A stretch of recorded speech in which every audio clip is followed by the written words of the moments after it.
Para nosotros es un tremendo gusto poder compartir algunas ideas que surgen de una investigación que hemos realizado en los últimos 2 años, casi 3 años ya, en el marco del programa ELA. El programa ELA, muchos de ustedes ya lo conocen, otros han escuchado hablar de él, es un programa que ha tenido ya una duración en 2 ciclos de 4 años, es un programa que ya está por cumplir su 8º año de vida y está cerrando. Es un programa que busca, digamos, promover un intercambio, una plataforma de intercambio sur-sur, típicamente sur-sur entre África y América Latina, inicialmente con el nombre de Evidencias y Lecciones desde Latinoamérica, en una intencionalidad de compartir lecciones desde América Latina para África, pero ya en esta segunda etapa el programa ELA logró promover una investigación colaborativa, ¿no?, entre centros de investigación en África y centros de investigación en América Latina, en una serie de temas de investigación social, económica y política, que está llegando a su término, ¿no? Acá nos acompaña Mark Lewis, de Soluciones Prácticas. Soluciones Prácticas ha sido la institución que ha estado conduciendo, coordinando y dirigiendo el programa a lo largo de toda esta vida, con recursos de la cooperación británica, del gobierno británico, de lo que se llamaba DFID y que hoy día creo que se llama UKAID, ¿no? UKAID, ¿no? UKAID, no sé cómo se llama. Y esta investigación es el producto final de un proceso que tuvo básicamente 3 componentes secuenciales, o hubieron tres etapas a lo largo de esta investigación. Una primera etapa fue lo que en la jerga o en el mundo del programa ELA nosotros llamábamos un trabajo de evidencia regional, ¿no? Una investigación o un estudio de evidencia regional. En inglés le decíamos el REP, el Regional Evidence Paper, porque era una investigación exclusivamente latinoamericana y paralelamente una investigación africana. Digamos, el aspecto más interesante de esta investigación es que ambas investigaciones buscábamos tener el mismo marco metodológico, ¿no? Esto ha sido complicado, no solo por las diferentes realidades y los diferentes contextos en cada una de las regiones y países que fueron sujetos de estudio, sino porque tener el mismo marco metodológico para hacer una investigación en diferentes sitios, pues es un desafío para cualquiera. Y en este caso, bueno, en el caso de sociedades pastoriles, pues tuvimos problemas porque los temas de tenencia de tierra y las políticas públicas de promoción, de liberalización de los mercados de tierras estaban en diferentes momentos. Y qué significaba el concepto de acción colectiva en una sociedad y en otra. El mismo concepto de propiedad y el mismo concepto de acceso a la tierra tenían diferencias que plantearon desafíos metodológicos bastante serios, ¿no? Pero entonces esto está disponible en el portal tanto de ELA como de GRADE. Hay un paper que nosotros, Gerardo Damonte, quien les habla, Manuel Glave y otros colegas de GRADE, Sandra Rodríguez y Andrea Ramos, trabajamos el paper de la región de Cayoma, el paper peruano, digamos, y los colegas del Instituto Tegemeo en Nairobi, este amigo fanático del Chelsea que me escribió ayer sobre This is Unbelievable, Tim Yagi coordinó el paper regional de Kenia sobre sociedades pastoriles en Kenia. Estos 2 papers fueron insumos de lo que fue un segundo momento de la investigación, que fue lo que en ELA hemos denominado la Alianza para el Aprendizaje, que es una especie es un espacio virtual internauta de intercambio, es un híbrido entre un curso estructurado con un plan de estudios, con un currículo o con un sílabus y un intercambio, un foro electrónico, ¿no? Es una mezcla entre foro y curso que duró 10, 12 semanas y esto fue estructurado a partir de estos papers regionales, ¿no? Estos dos papers que ustedes pueden ver en nuestros sitios web fueron el insumo de esta Alianza para el Aprendizaje. La Alianza para el Aprendizaje, a su vez, produjo dos productos. Un producto que son las lecciones de la Alianza para el Aprendizaje, que fueron 10, 12 semanas de intercambio con más de 100 participantes, la mayoría africanos, pero a un nivel de participación latinoamericana. Esto que denominamos las lecciones, digamos, de aprendizaje de esta Alianza para el Aprendizaje, que también se está comenzando a distribuir. Y el segundo producto fue un viaje de estudios, que 10 de estos participantes en la Alianza para el Aprendizaje vinieron al Perú y tuvieron un viaje de estudios en el mes de noviembre. Tuvimos la oportunidad de visitar la Dirección General de Ganadería, que algunos de ustedes sabrán que después de muchas décadas, creo, ¿no? No sé, los más viejos, lo veo Laureano, disculpe usted, nunca hubo una Dirección General de Ganadería, o me equivoco, no sé, acá entre Héctor es más viejo, ¿no? Entre Héctor y Laureano, no sé si me pueden ayudar, porque nunca hubo una Dirección General de Ganadería separado de una Dirección General de Producción Agrícola en el Ministerio de Agricultura, de Agropecuario, Agropecuario. Sí. Bueno, en el año 2016, créanlo o no, se creó con la administración Kuczynski, en el mes de agosto-septiembre, se creó la Dirección General de Ganadería. Y tuvimos la oportunidad de llevar a estos participantes del viaje de estudios a conversar con la Dirección General de Ganadería y ver, digamos, los desafíos que tienen en el Estado peruano para comprender lo que es una sociedad pastoril, ¿no? Y acá sí entramos ya a este producto, que es el producto final de todo esto, que es el esfuerzo de hacer una investigación comparada, ¿no? Un paper comparativo entre los sistemas de producción pastoriles en los Andes y en la sabana de África Oriental. Ciertamente basado en la evidencia peruana y en la evidencia kenyata. Y entonces aquí, y con esto termino como introducción, uno de los temas complejos que creo que surgen en esta investigación es el mismo concepto de sociedad pastoril, ¿no? El mismo concepto de sistema de producción pastoril. Yo me acuerdo, en estos días ha salido publicado un número especial de la revista de Leisa, ¿no? Teresa Yanela, Teobaldo Pinzás, los amigos de ETC Andes, ¿no? Ellos han hecho un número especial sobre producción de sistemas de producción pastoril en los Andes, Perú, Bolivia y algunos otros casos africanos. Y me acuerdo cuando conversábamos con ellos, ellos me decían, pero ¿tú estás convencido que los alpaqueros son sociedades pastoriles? Entonces, claro, hay un estereotipo, para quien ha leído o ha discutido sociedades pastoriles, hay un estereotipo de que una cosa es ser pues un criador de alpaca, ¿no? Que además hace manipulación genética, ¿no? Es un criador, ¿no?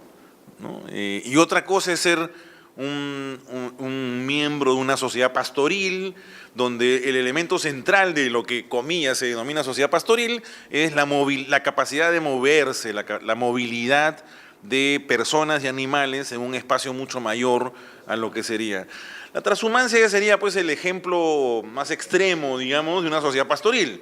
Digamos, en el extremo es transhumancia, ¿no? Una sociedad que está pues permanentemente nómade o seminómade, pero, por ejemplo, en el caso de los Andes peruanos, es muy difícil, por lo tanto, encontrar una transhumancia alpaquera, ¿no? Y sin embargo, la movilidad de los, comillas, criadores de alpaca es enorme, ¿no? Hay una evidencia empírica tremenda de que hay una movilidad pues, de hasta 1000 kilómetros a lo largo de un año calendario, un rebaño, ¿no? Dando vueltas, digamos, hasta 1000 kilómetros en el año. Pero lo normal es que en un año haya una movilidad de cientos de kilómetros entre diferentes puntos en el altiplano puneño y los valles de Arequipa, ¿no? Pero en fin, eso era un punto fundamental en la discusión y eso era clave para poder hacer el estudio comparativo. Y lo segundo es el tema de por qué incorporamos o por qué planteamos, por qué formulamos como un tema de investigación y por lo tanto también de política pública, el tema de tenencia de tierra. Y aquí tomo palabras de un comentario que hemos recibido hace pocos días, un lector externo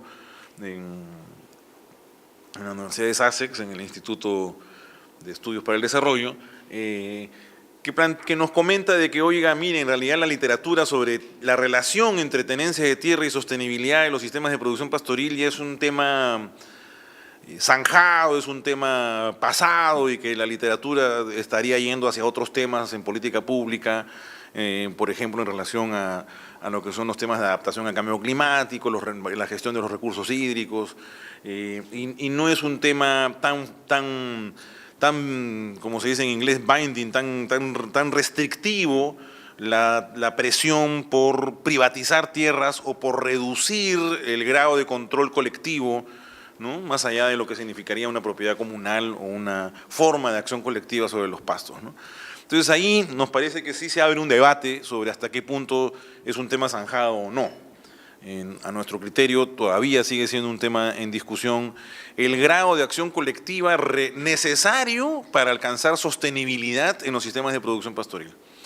Y una forma de verlo es un tema de los derechos de propiedad, pero como todos sabemos, pues el concepto de derecho de propiedad es un tema que va mucho más allá de lo que significa un título y una ficha registral, ¿no? Pero en fin, con todo ese panorama, yo le daría la palabra a Gerardo para que haga un breve resumen de los hallazgos de la investigación comparada. Ustedes tienen, lamentablemente, solo en inglés un pequeño resumen, un pequeño documento sintético que está pues en 4 páginas. El paper comparativo va a estar disponible próximamente, pero repito, los 2 papers, tanto el paper del caso peruano como el paper del caso Ocañata, están disponibles tanto en la web de GRADE como en la web del programa ELA. Y una vez que Gerardo haga la presentación, le damos la palabra a Nathalie Koch. Ella es profesora en el Departamento de Ciencias Sociales en la Universidad Católica y en la Escuela de Graduados, y que ha estado también haciendo alguna investigación en el Centro Peruano de Estudios Sociales, CEPES, sobre algunos casos de, comillas, pastoralismo en la región huancavelica. Ella es antropóloga y terminó su doctorado en la Universidad de Michigan con este colega Bruce Mannheim, uno de los antropólogos más reconocidos en estudios sobre los Andes. Y una vez que Nathalie haga los comentarios, Gerardo, yo podemos hacer una reacción y abrimos una ronda de preguntas. ¿Estamos de acuerdo? ¿Sí? Entonces, Gerardo, por favor. Necesitamos el... ¿Sí? Y de pronto para... para la grabación. Poner acá. Bueno, gracias por venir. Yo lo que voy a hacer es tratar de resumir algunos aspectos que están de manera más desarrollada en el paper y también algunas cosas que no están en el paper. Como ustedes saben, un paper siempre es también un proceso de focalización en un tema específico, pero hay varios temas interesantes que creo que, sobre todo para ver el caso peruano, para mirar, nos pueden ayudar y que también pueden abrir el debate sobre esto. La idea de esta conversación es también ayudarnos a mirar otras perspectivas, ayudarnos a mirar otras líneas de acción y de alguna manera tratar de consolidar más lo que se encuentra en este estudio comparativo. Lo primero es el contexto. Ya Manuel ha avanzado mucho en esto. Yo lo único que quiero decir es que, digamos, nosotros vimos cuando empezamos a hacer la conversación con la gente de Kenia, de problemas similares que podríamos estudiar, había este tema que acá es un tema algo abandonado, el tema de sociedades pastoriles, y que en el caso de Kenia era un tema también abandonado, aunque en el caso de Kenia había una importancia mucho mayor en tema poblacional y en términos de superficie para las sociedades pastoriles. Básicamente definimos rápidamente sociedades pastoriles como aquellas sociedades que viven primero del ganado de manera no intensificada, digamos, que tienen la idea de movilidad y que, porque también hay sobre todo en los Andes hay mucho de estas sociedades que son agropastoriles, ¿no? Pero está más ligado a las sociedades que son mayormente pastoriles o casi únicamente pastoriles. Tratamos de ver también una conversación en términos geográficos, entonces si bien es Perú y Kenia, en el caso peruano hablamos del altiplano y el altiplano peruano en este caso, y que se puede replicar de alguna manera en otras zonas sudamericana del altiplano. Y en el caso de Kenia está vinculado a lo que es la sabana africana, que los une son zonas áridas o semiáridas en términos ecológicos, y eso indica también una cierta disponibilidad de recursos para la producción. Entonces, ahí situamos un poco también habían otros aspectos que no le dimos tanta fuerza porque eran más complejos, pero que tienen cierto grado de comparabilidad. Por ejemplo, que la mayoría de población que se dedicaba a esto era indígena o podía ser considerada indígena en ambos casos, ¿no? Lo que sucede es que la idea de indígena o no indígena y de la variabilidad era muy grande, entonces no lo pusimos como una puerta directa. Entonces, ahí vino un periodo en el cual tratamos de focalizar un poco la comparación. Con Héctor justo estaba hablando de eso hace un momento, de lo interesante, lo rico que es comparar, pero también la necesidad de comparar de manera más robusta. Y en eso quiere decir que lo que no es comparable, por más que uno quisiera, a veces no es difícil compararlo, ¿no? Entonces había cuestiones como la población indígena es un ejemplo, pero muchos. Por ejemplo, en el caso de Kenia, la mayoría de los pastores, lo que pasa son vacas, ¿no es cierto? Es otra especie, son especies, que acá son alpacas. La idea de especie entrábamos también a comparaciones de especie y raza, digamos. En el caso de alpaca tienes las suri, las huancaya, allá había otro tipo de división. Entonces, hubieron un montón de cosas que había que ir, la idea de movilidad, que ya comenzó Manuel, ¿no? La idea, allá se movilizan a veces de país entre país y acá la movilización es grande, pero es más constreñida. Entonces, había un conjunto de cosas que nos diferenciaban. Entonces, tratando de buscar una situación más robusta, llegamos a la idea de organización para la producción. ¿Correcto? Ahí llegamos a cómo se organizan para producir. Y el tema de la tierra, ligado a que en ambos casos sí era comparable la idea de que eran ecosistemas similares. En este sentido, entonces, la comparación fue aterrizando hacia una idea de formas de manejo de tierra, ligados al manejo de tierra, básicamente ligado a que es comparable el tipo de ecosistema en que se desarrollan estas sociedades. Ahí vino ya la parte más de política pública, en que en ambos casos, más allá que acá, debo decir, también había habido un impulso muy fuerte hacia la privatización de esas tierras, ¿no? Hacia la individualización, si quieres ponerlo así, porque privatización puede ser también colectiva, ¿no? Pero digamos hacia la individualización del manejo de esas tierras, por medio de, nosotros decíamos titulación, ellos no es exactamente lo mismo, pero es muy parecido, dicen registration, no voy a entrar a la diferencia, hay una diferencia. Pero, digamos, hay estos procesos que vienen desde políticas globales en realidad y que se impulsaron en los años 90 con mucha fuerza y algo menos en los 2000. Entonces, la idea era, bueno, lo que también había ya suficiente literatura era para ver que esas políticas no habían dado los frutos que se esperaban en las políticas. O sea, lo que prometían las políticas no había resultado. Entonces, dijimos, vamos a retomar el tema, pero retomámoslo de la idea de, ok, hasta ahora siempre la premisa era el manejo individual es mejor y por eso hay que empujarlo. Entonces, tratemos de irnos de esa premisa y decir, ¿qué manejo es mejor en términos sostenibles sin tener como idea preconcebida de que el manejo individual es mejor? Y tratemos de entenderlo de manera un poquito más, problematizarlo un poco. Entonces ahí llegamos al marco teórico, que es lo siguiente que quiero decir, y en marco teórico dijimos, bueno, vamos a ver para manejar ligado a tierra, veamos acceso a tierra, cómo accede, pero acceso es una de las formas de entrar, entonces no es tampoco la idea de propiedad, porque en algunos casos hay propiedad, pero hay distintos accesos a distintas propiedades, era muy... Otra vez, cerrarse a la idea de tener propiedad o no tener propiedad no servía. Entonces, buscamos un marco un poquito más flexible y decidimos seguir a Ostrom y la idea de derechos. Y hay varios tipos de derechos, ¿no? Derecho a usufructo, derecho a acceso, derecho a decisión. No los voy a reseñar acá, están en el paper de manera más clara, pero son un conjunto de derechos que, digamos, ciertos grupos, si tú agrupas a derechos de alguna manera, llegas a conceptos de propiedad, ¿no? Bundle of rights, ¿no?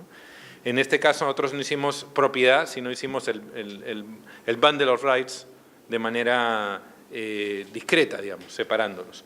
Y entonces a partir de esa separación tratamos de entender los distintos tipos de regímenes de tenencia a partir de estos formas de derechos. Y la verdad sea dicha que cuando hicimos los REP, es decir, los papers regionales, por lo menos en el caso peruano, nosotros hemos encontrado varias formas de propiedad de alguna manera colectiva, es decir, donde algunos derechos son colectivos, otros son individuales y que difieren, es decir, por un lado, en ningún caso todos los derechos, más que en un caso hipotético, teórico, todos los derechos son colectivos, ¿no? Y es muy difícil también encontrar los casos en que todos los derechos son individuales. Entonces lo que tienes es un gris, en el caso, ¿no?, de los Andes, en donde tienes varios más tendientes a lo colectivo o más tendientes a lo individual en este grupo de derechos. En el caso de Kenia, ellos no tuvieron, más bien el espectrum se movía más hacia lo colectivo.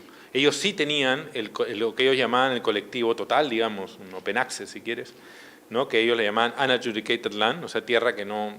Yo creo más bien que no es que sea así, sino que desde el punto de vista del Estado, como no tiene ningún registro, lo ven como que cualquiera entra, pero no hay una...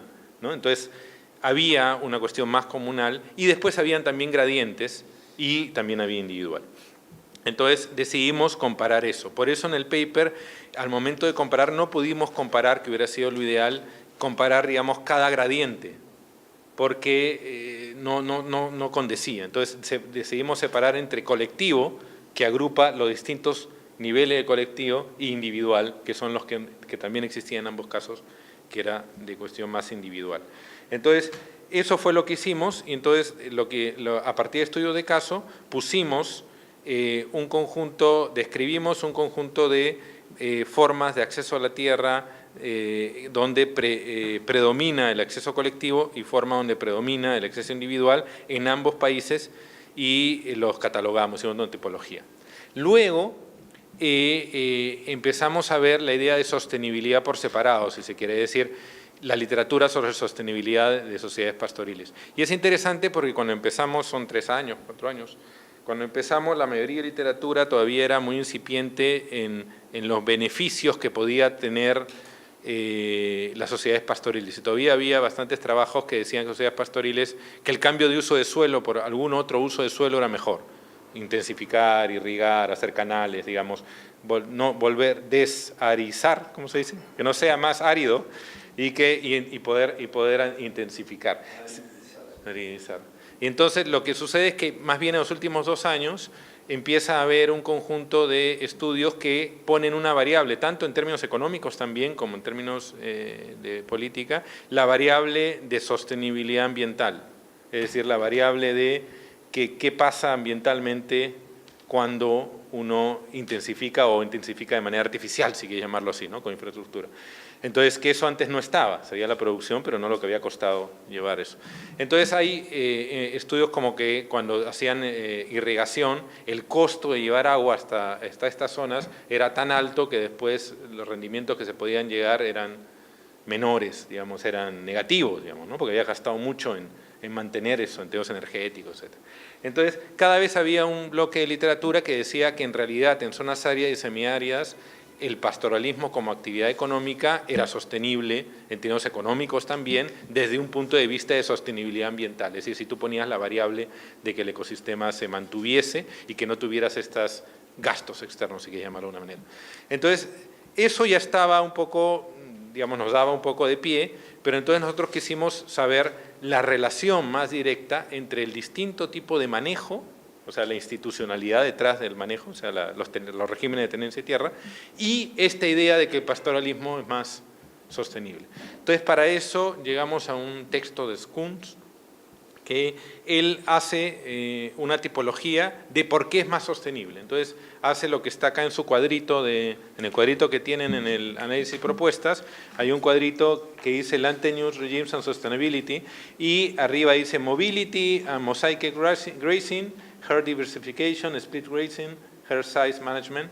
Entonces, digamos, esos son parte de estas estrategias que él dice, el hacer eso, o sea, el poder manejar el ganado con estas estrategias hace que sea sostenible. ¿Por qué? No voy a explicar todas, pues se nos va a letras, pero puedo explicar algunas. Movilidad, porque justamente hacer árido, lo que sucede es que si tú no mueves el ganado, depredas las zonas de pasto. Entonces tú necesitas moverte para poder para poder llegar a distintas fuentes de pasto, que además van a cambiar de manera importante, de manera estacionalmente. Entonces tú tienes que moverte también a zonas dependiendo de la estación, ¿no? Y como hay mucha, porque la tierra, digamos, no es que esté gratis y esto, entonces a veces hay mucha población, entonces necesitas como cruces, como no es que yo voy cuando quiero y busco con mi ganado y ya está, porque hay otro que también está buscando. Entonces tú necesitas ciertas reglas para que todos estos distintos rebaños se entrecrucen y haya maximización de estos pastos sin que se choquen por un lado, o sea, sin que todos vayan a un lugar, y manteniendo la posibilidad de que los pastos se renueven. Luego está, por ejemplo, el manejo de ganado, el último que es manejo de ganado, que tiene que ver más con cómo yo logro mejorar el ganado. Por ejemplo, en alpacas, el Herd Size Management. Entonces ahí tienes... Del tamaño, sí. Entonces ahí lo que haces es, tienes que ir mirando cómo puedes achicar el rebaño, cómo puedes, cuando el rebaño se agranda, cuando es muy grande, a partir de pronósticos de cómo viene el tiempo, de cómo va a estar la capacidad de los recursos. Otra cosa que aprendimos es que no solamente es que hay pocos recursos en áridas y semiáridas, sino que es muy dinámico el ecosistema y que entonces puede cambiar de manera súbita y tú tienes que tener ciertas formas institucionales para responder a esos cambios y que tu ganado siga funcionando.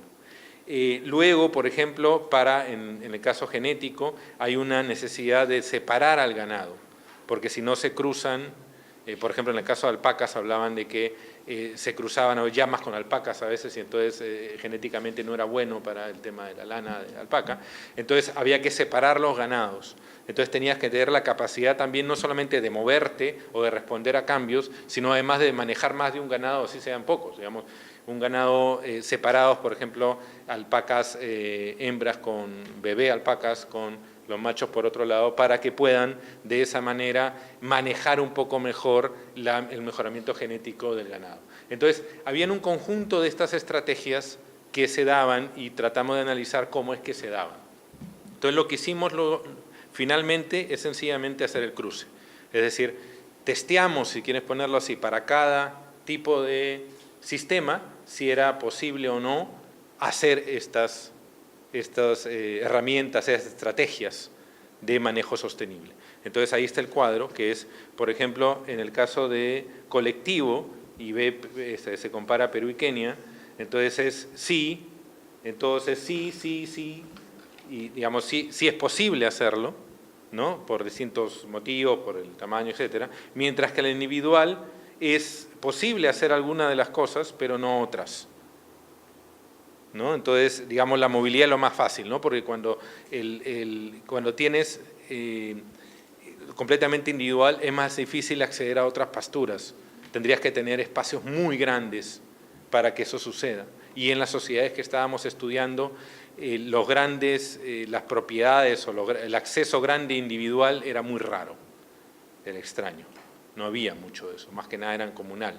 Entonces lo que hay, y eso no quiere decir que todo es colectivo, como dije antes, sino lo interesante es que estos arreglos institucionales en que son individuales, por ejemplo, todos los ganados son individuales, ¿no? Los animales son de propiedad individual, pero tienen arreglos para poder acceder en distintas épocas del año y en distintas situaciones a otros recursos que en teoría están en el lado del otro, pero que en realidad es un acceso colectivo regulado, ¿no? Entonces, de eso trató el trabajo y la conclusión básica es que si uno quiere tener sostenibilidad de producción del sistema pastoril, porque uno puede decir, claro, no, si quieres hacer otra cosa, bueno, ahí hay que ver, es otra la discusión, ¿no? Si hace otra cosa, la discusión es si poner, no sé, pues si intensificar la producción con infraestructura o con otras cosas, ¿es rentable o no? Esa también es una buena pregunta.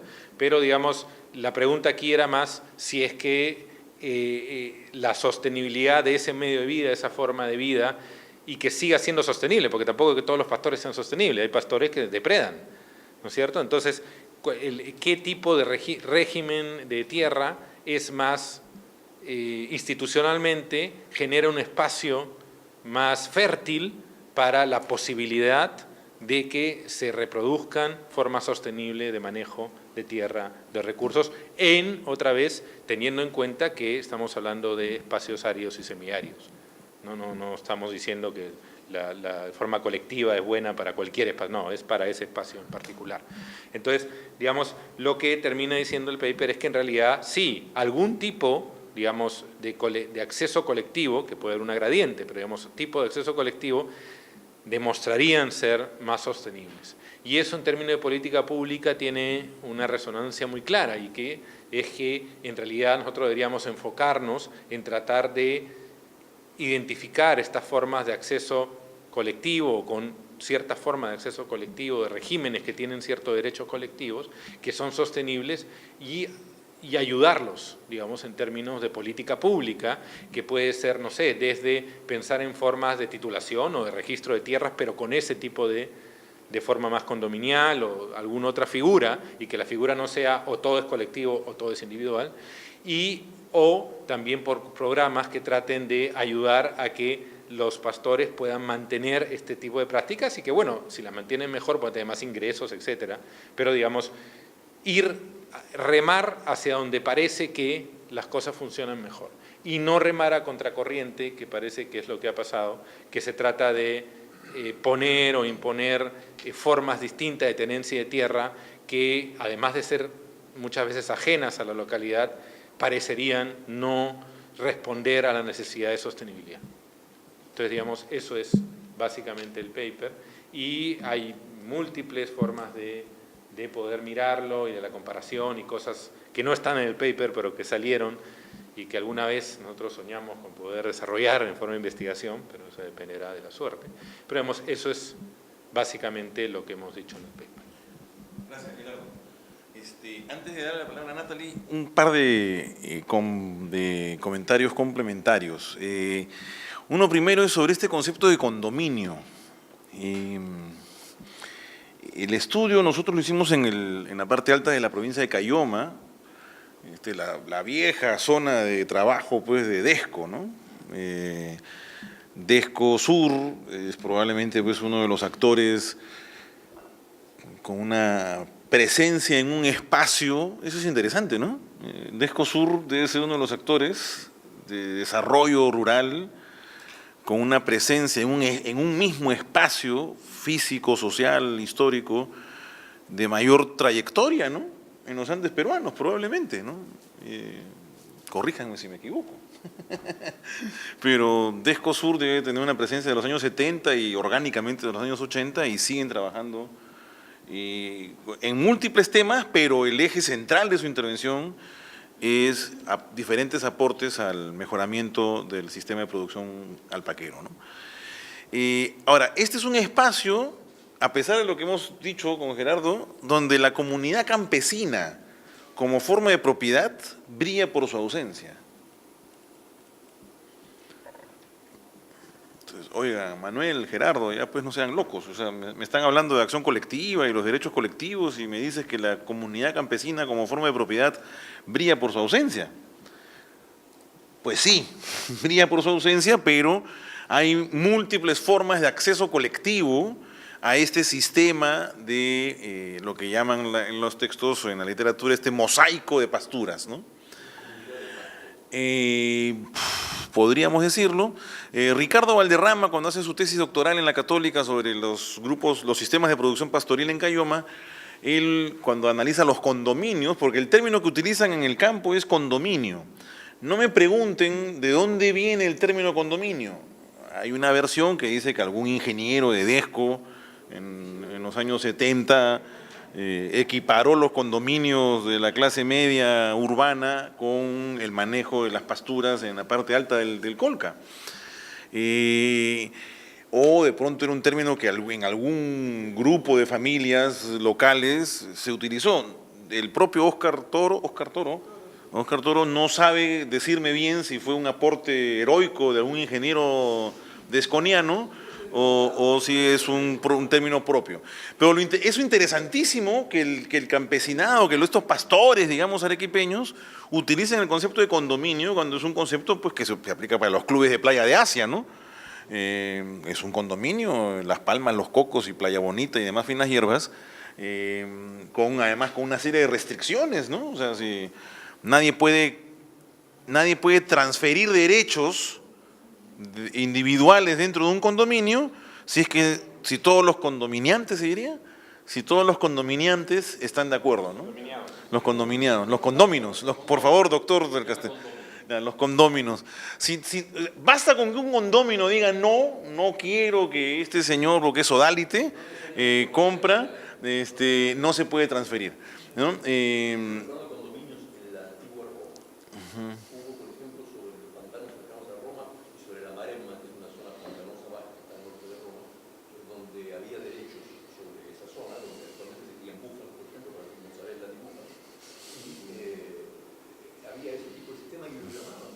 Mira tú. Pero en fin, entonces yo quería resaltar ese punto, porque no nos ha dado tiempo de explicarlo, y en el texto se describe, sobre todo en el paper regional se describe en profundidad. En el paper comparativo, como es un paper que lo estamos tratando de ser muy directo, no nos da tiempo de explayarnos en esto. Pero es una cuestión media compleja, ¿no? Porque nuestro argumento es poner de relieve la importancia de los derechos colectivos y las estrategias de acceso colectivo a un mosaico de pasturas, en un espacio, pero en los Andes peruanos, donde la comunidad no aparece como forma de propiedad. Pero sin embargo nosotros consideramos que sí es una forma de acción colectiva. Lo segundo es este tema de recomendaciones de política, y ahí termino para darle la palabra a Natalie. Dos cositas. Lo primero, el tema de intensificación, Gerardo ya lo dijo, ¿ya? Pero... y ahí creo que el tema de la Dirección General de Ganadería puede ser interesante, digamos. Nos parece un enorme peligro el que la política de mejoramiento de la producción ganadera en general y en particular, cualquier intento de política de mejoramiento de la producción alpaquera, vaya de la mano con este paradigma de la intensificación. Es decir, invertir en pastos mejorados, sistemas de riego, incluso cercos para poder intensificar el uso del suelo, para tener un mejor sistema de producción de pasturas de alta calidad nutricional y con mejoramiento genético y demás, iba a decir finas hierbas otra vez. Y lo interesante es que no solamente es un peligro desde la política pública, y no solo de la actual Dirección General de Ganadería, sino en general de todas las políticas públicas que arrastramos en el Estado peruano desde varios lustros atrás, sino incluso de actores como DESCO. O sea, el propio DESCO Sur, que ha sido pues, uno de los actores claves para poder defender los derechos de estos pastores y que es uno de los actores claves para mejorar la sostenibilidad de estos sistemas de producción, también tiende a, ¿no? El enfoque de DESCO también tiende a encontrar estrategias de mejoramiento de la productividad. Las palabras mágicas son productividad e intensificación. Y entonces ahí planteamos a los colegas de DESCO pues, que esto es un tema complejo y yo creo que se abre un debate sobre los límites de la intensificación cuando nos enfrentamos a un sistema de producción pastoril. Y ahí vuelvo y repito, como dirían los caribeños, ¿acaso los alpaqueros son sociedades pastoriles o son simple y meramente criadores de alpaca y sí serían sujetos entonces a un proceso de intensificación, ¿no? Y la del estribo, el tema generacional y de no sé, pues ahora los ociólogos llaman nueva ruralidad y demás cosas sobre que ya la gente no vive en el campo, no solamente los jóvenes, sino diferentes grupos etarios. Acá hay dos cosas, ¿no? Lo primero es que es indudable que hay un proceso de desplazamiento económico de la población pastora hacia los centros urbanos, ¿no? En particular los grupos etarios jóvenes, ¿no? Digamos, hemos estado en varios sitios de producción de alpaca en Cayoma y hay niños con madres y adultos, pero no hay jóvenes, ¿no? Todos los jóvenes están fuera y vienen una que otra vez a apoyar al sistema de producción. Y entonces ahí surge un gran debate sobre hasta qué punto entonces la producción alpaquera forma parte de una estrategia de esta nueva ruralidad, como dirían los colegas de Sepia, ¿no? Y si tiene por lo tanto futuro, ¿no? Si es aún sostenible en medio de una estrategia de movilización y de migración tan dramática como la que hemos observado. Esto lo trabajamos en el REP, ¿no? En el paper regional, no lo profundizamos en el comparativo. Y lo otro es que, bueno, claro, alguno podría decir, siendo muy liberal, ¿no? De que si estos sistemas de producción en zonas áridas o semiáridas, donde ya no tiene población joven, donde desde el paradigma de la productividad no hay alta productividad y donde lo único que queda son sistemas pastoriles de alta movilidad y que eso no tiene futuro, bueno, entonces que se acabe, ¿no? ¿Qué hacen ahí, no? Eric Hobsbawm, el queridísimo Eric Hobsbawm, hace 30, 40 años llegó a sociales de la Católica y les preguntó a los profesores que por qué no eran capaces de explicar cómo diablos seguían habiendo familias a 4.000 o 5.000 metros de altura y el desarrollo de la sociedad británica había pasado pues por el despoblamiento de las montañas para poder aprovechar los sitios de mayor productividad. ¿Qué había pasado en los Andes? Algo así como que estos eran pues unos tontos y los de sociales éramos más tontos aún porque no podíamos explicarlo. Y entonces, no sé, ahí yo creo que hay que ver, hay un espacio de contención, ¿no? Hasta qué punto el paradigma de productividad es el que termina dominando el modo de vida de esta sociedad pastoril o no. Hay otros tipos de principios que hay que tomar en cuenta. Pero en todo caso, a nosotros sí nos parecía importante poner en la agenda de políticas públicas no solamente el tema de asociatividad, que ya es un lugar común en políticas públicas, sino el tema de formas de acceso a un mosaico de pasturas a través de diferentes reglas de acceso colectivo, ¿no? Que es lo que hemos conversado. Con todos esos puntos, Natalie, te damos la palabra ahora sí para que comentes. Listo. Gracias, Manuel. Yo quería empezar diciendo que bueno, esto es el resumen, el informe, la parte del informe que leí es un informe comparativo muy interesante. Imagino que el informe final responde muchas de las dudas y cuestionamientos que has aclarado ahora, pero que voy a exponer o cuestionar o preguntarles con este comentario. Una de las cosas importantes es que este es un enfoque comparativo en el cual podríamos seguir explorando las similitudes y las diferencias en ambas regiones. Hay definitivamente una efectividad del manejo comunal o no comunal. Lo de Caylloma es algo que no sale dentro del resumen, o sea, que no es una comunidad. También hay dos cosas importantes, que es la búsqueda del uso racional tanto de la tierra como de los recursos hídricos. Ahora, el informe lo empiezan ustedes dando un marco de políticas del Estado y comparando especialmente con el trabajo que hicimos con CEPE sobre gobernanza de tierras pastoriles, que se ubicó básicamente en la región de Huancavelica.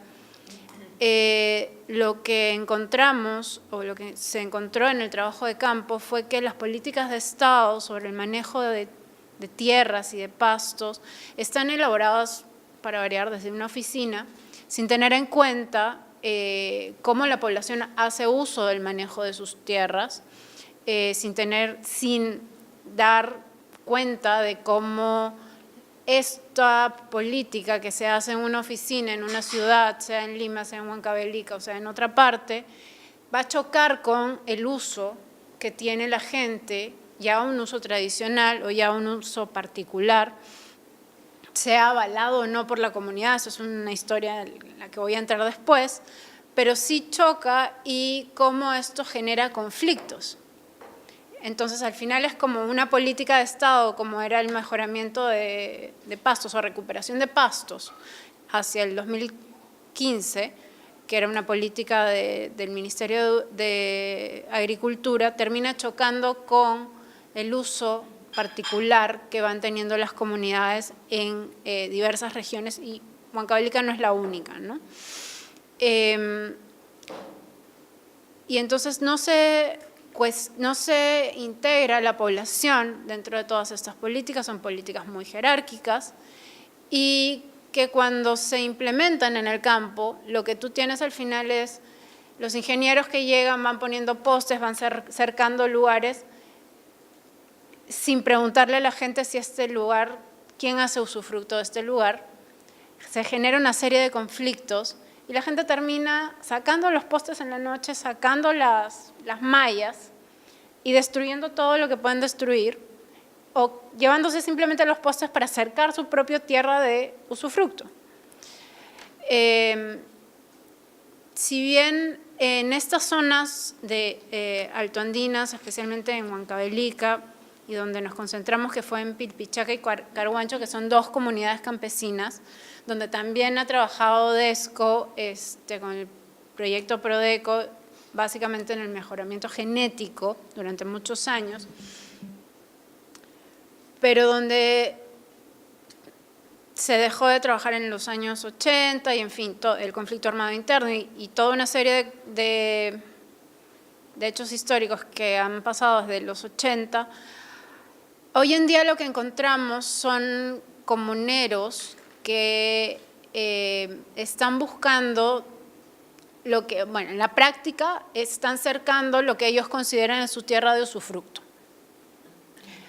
Obviamente esto choca con la percepción de los otros comuneros porque no hay una delimitación clara de hasta dónde es mi tierra de usufructo y por qué está cercando con estos postes que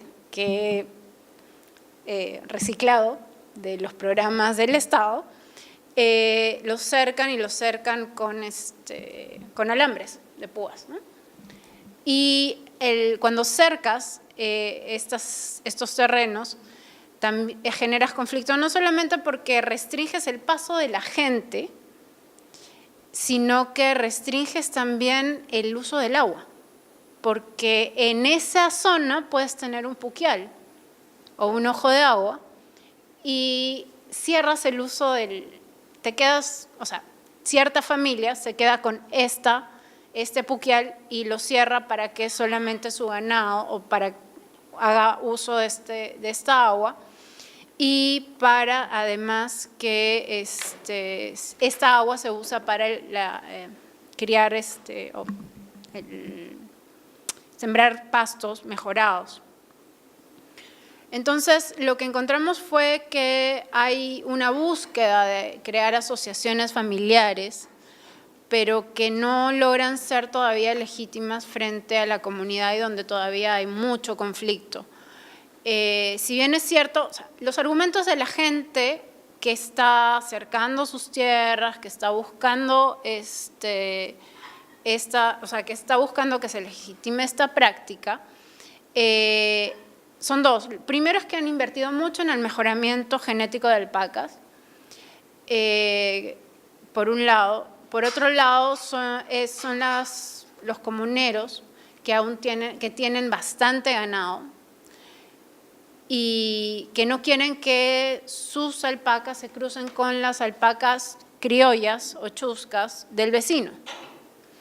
Entonces, eso es por un lado. También, por otro lado, consideran que el vecino se aprovecha, o digamos, el ganado del vecino se está aprovechando del pasto mejorado que ellos están cultivando dentro de sus tierras de usufructo.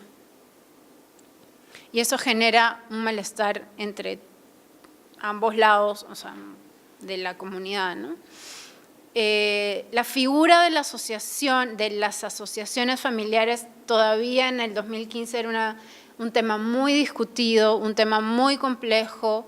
La comunidad en sí, la mayoría de los comuneros se resistían a siquiera discutir el tema, porque el cuestionamiento principal es: nosotros somos una comunidad, ¿cómo vamos a tener una propiedad, cómo vamos a tener propiedad privada dentro de nuestra tierra, donde además es en estas comunidades, que es algo que no se menciona en el informe sobre Caylloma, digamos, en el caso de Caylloma en estas comunidades la presión demográfica y la presión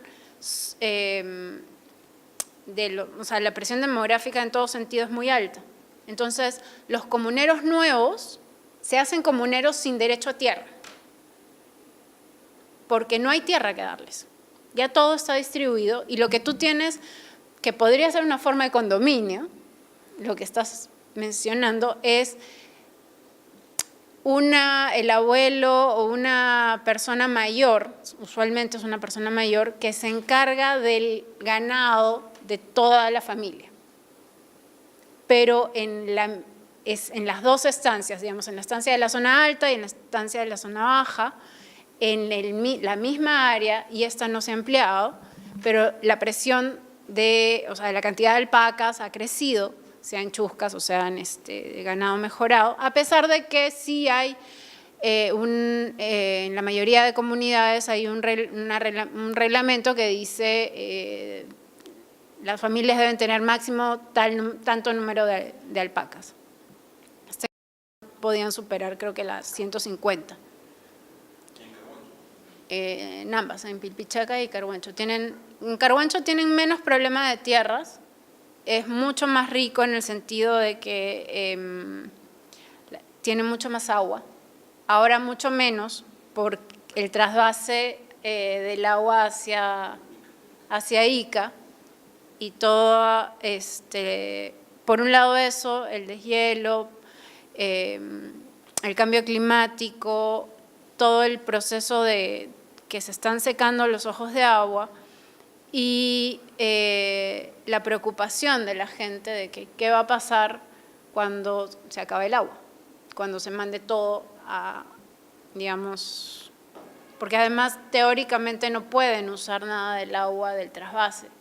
Ahora, la gente por debajo hace sus maniobras y sacan lo que pueden del agua en el canal, ¿no?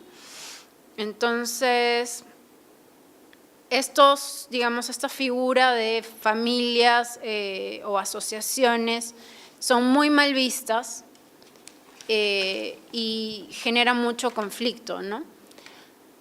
Ahora, en comunidades de pastores, y varía dependiendo de la zona, en Carhuancho, por ejemplo, es una comunidad fantasma.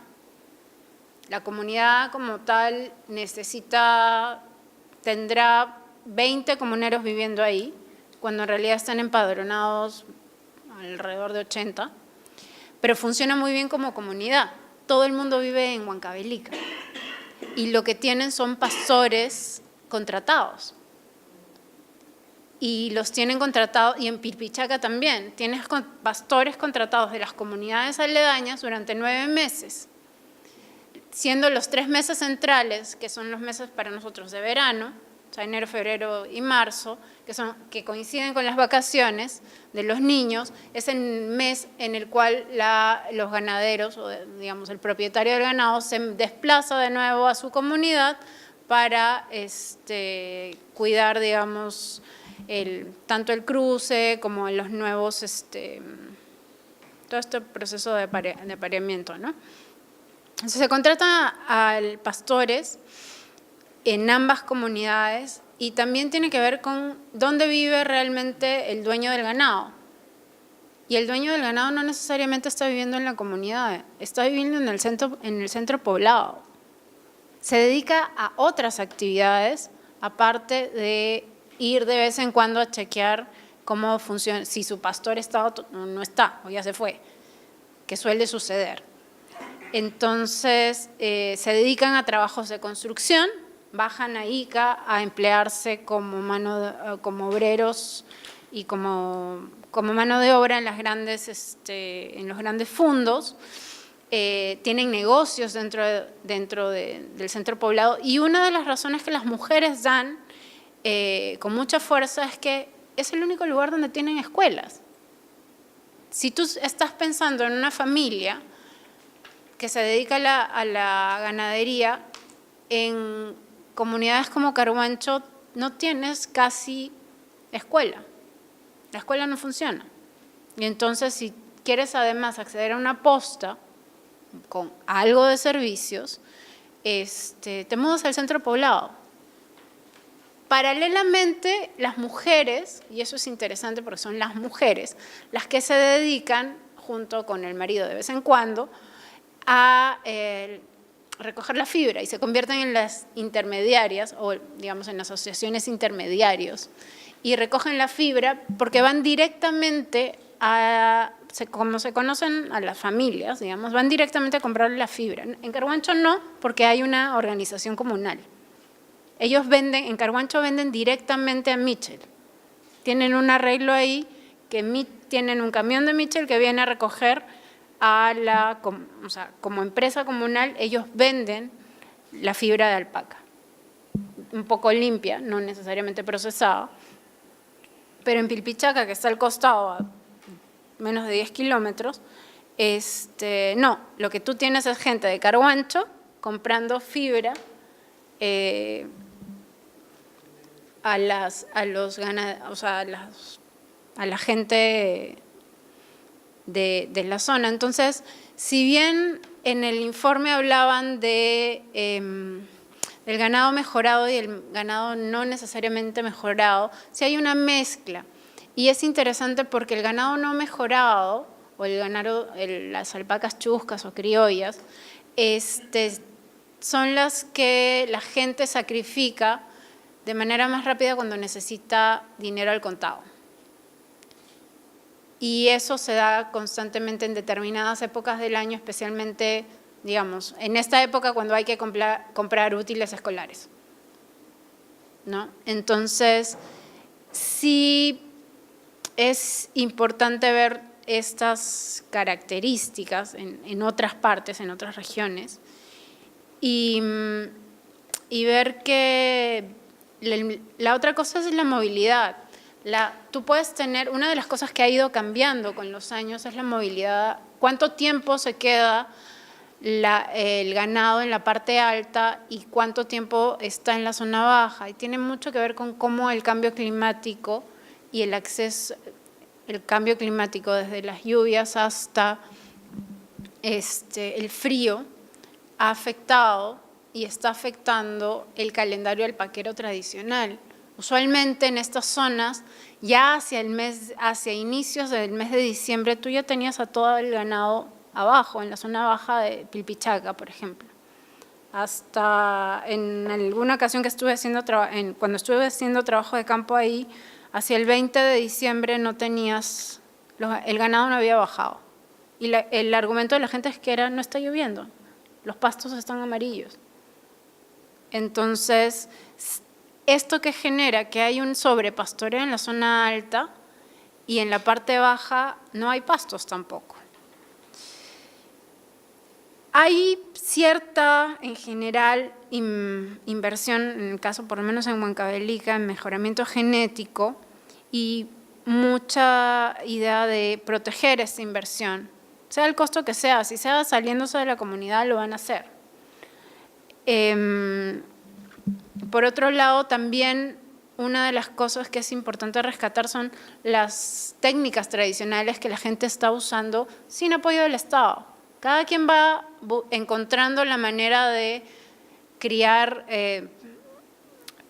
sembrar pastos mejorados, sea con su propio dinero, sea con semillas que da alguna ONG, la municipalidad. Y van cercando con piedras, en el mejor de los casos, y el ganado en determinado momento va entrando a estas zonas de pastos y de agua. Y la otra cosa es, con lluvias o con agua que ellos van jalando el trasvase, van empozando el agua y van cultivando ahí pastos mejorados, ¿no? Para el ganado que tienen. Como ya dije, los recursos hídricos, el agua se ha reducido, los puquiales se están secando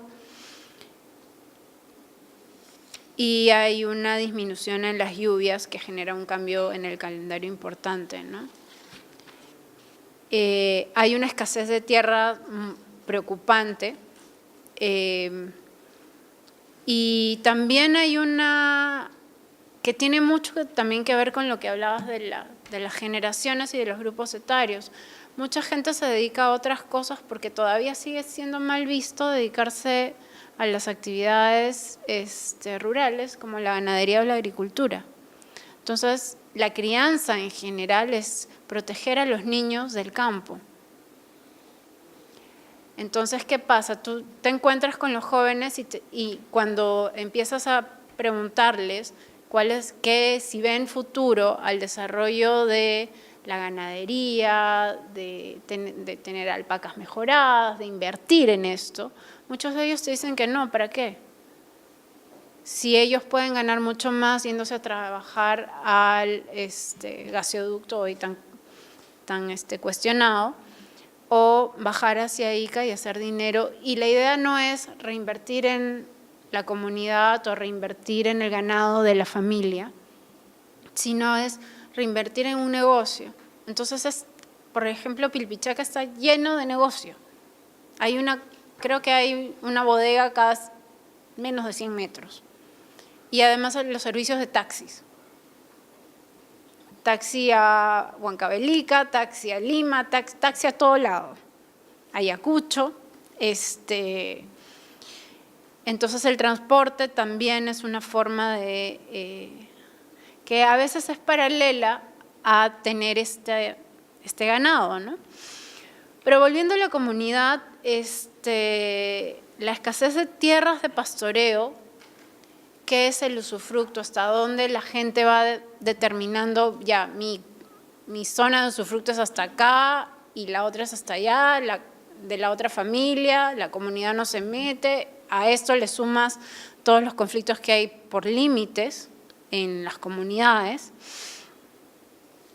y las faltas de pastos provoca que un sobrepastoreo y que está completamente desequilibrado, donde tú puedes tener gente con mucho ganado y ganado mejorado, de muy buena calidad, y gente que es su vecina, que tiene ganado completamente, no mejorado, chusco, y esta sensación de que para los que menos tienen, la sensación de que se está atacando sus derechos como comuneros cuando empieza la gente a acercar sus tierras, ¿no? O sea, las tierras que ellos consideran un usufructo. Es interesante porque la comunidad o las directivas comunales no se suelen meter en estos líos, o no hay una intervención fuerte. Entonces sí hay una fragmentación de la comunidad.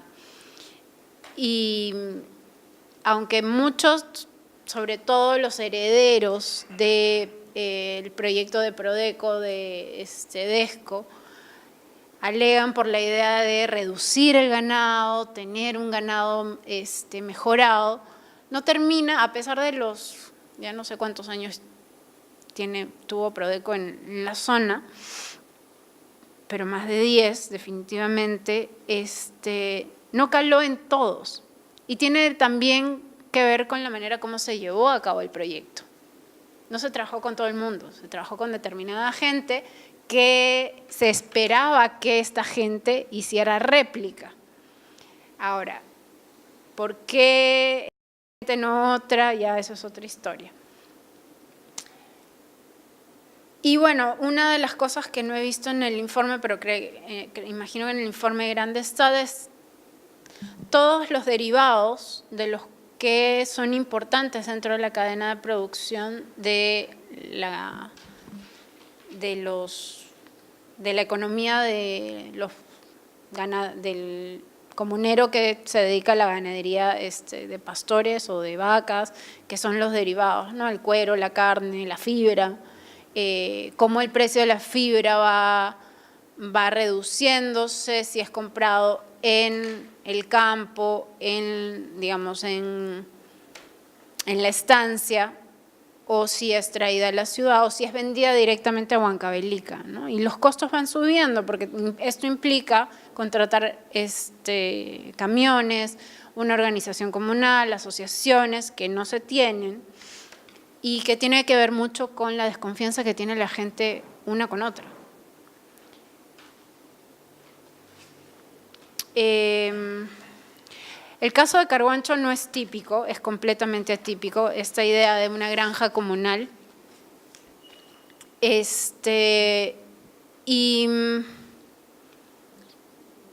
La idea de la gente,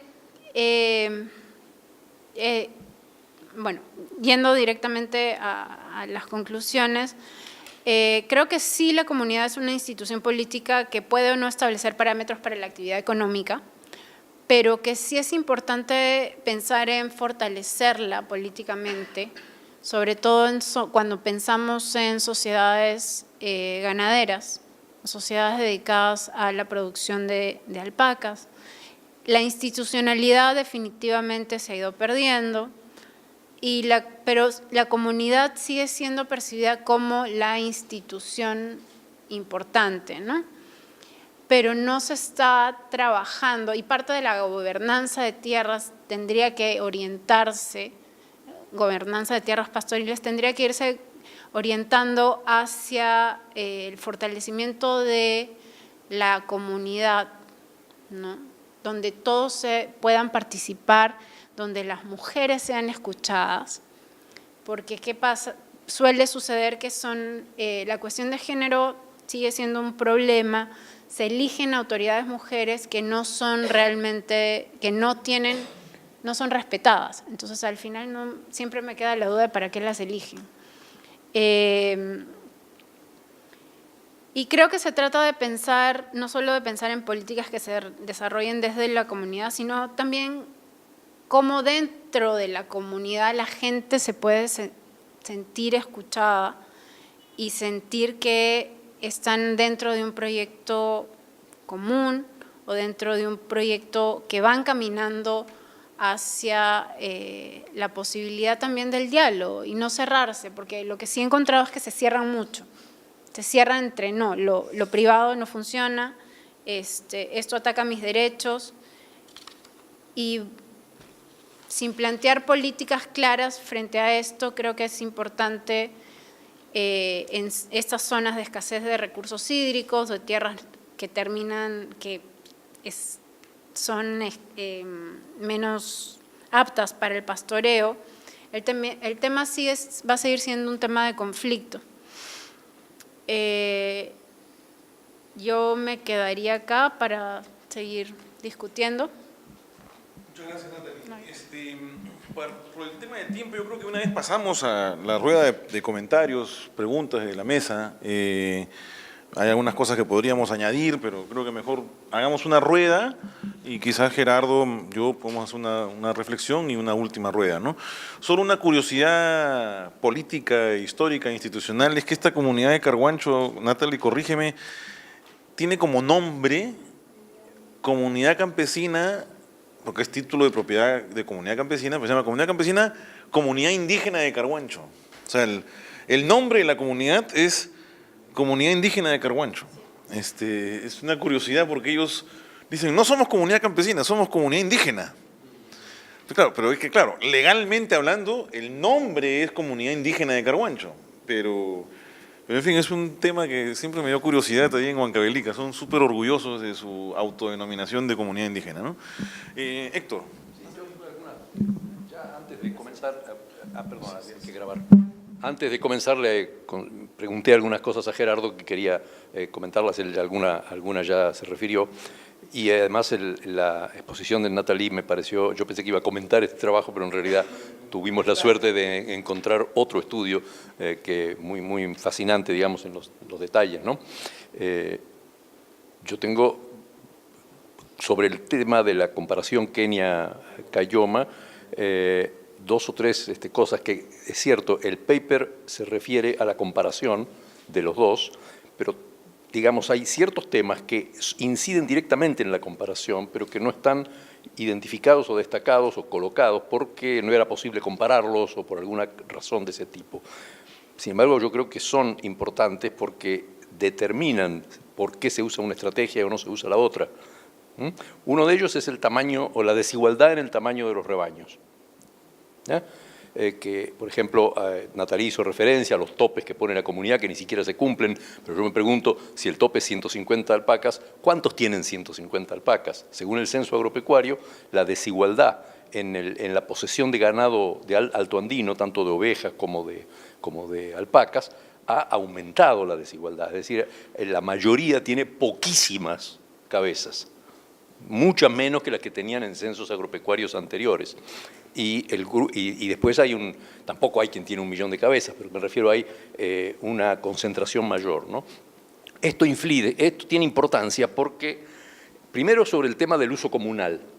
Ya es clásico el tema de la tragedia de los comunes, es decir, cuando hay alguien que tiene mucho ganado, en realidad lo que tiene es mucho derecho a pasto, en definitiva, ¿no? Es decir, posee de facto el derecho a usar más pasto que el del vecino que tiene menos animales.